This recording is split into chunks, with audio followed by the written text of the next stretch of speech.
Hello, welcome to Indpro's Technical Content Series for Understanding Bulk Solids Handling Products, Part 12. I'm Ronak, and today we'll be talking about screw conveyors and the importance of these in bulk solids handling. Mechanical conveying, particularly screw conveyors, are one of the most versatile and popular methods of transferring powders, granules, and flakes in a process industry from point A to point B. The helical flights rotate and ensure that the product moves in the direction of the screw conveyor. A set of motor and gearbox is the prime mover used to rotate this shaft and ensure that the material transfers from the inlet to the outlet. The conveyor can be placed in a layout either horizontally, vertically, or inclined depending upon the space constraints and the application. The pitch and diameter of the screw are what determine the capacity of this volumetric feeder in terms of meter cube per hour of material moved in it.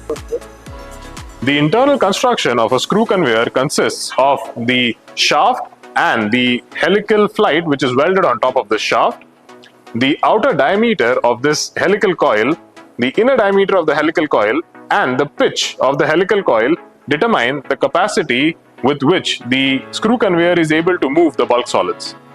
Let's deep dive into the individual components of a screw conveyor.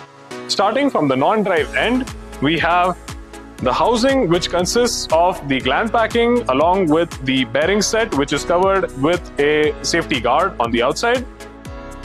Moving on, we have the inlet. So here the material is fed into the screw conveyor. We have an inspection hatch on the bottom, which can be opened for maintenance and cleaning.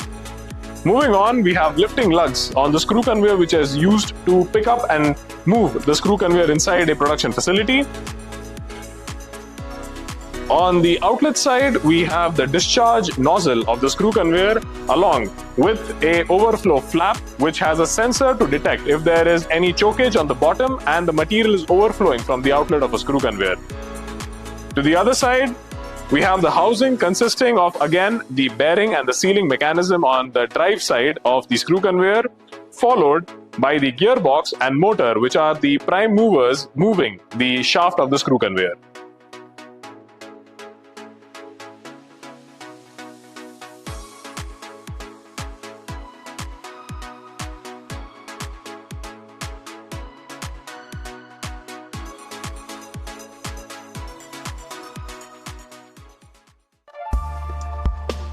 Stay tuned for more updates. Thank you for watching.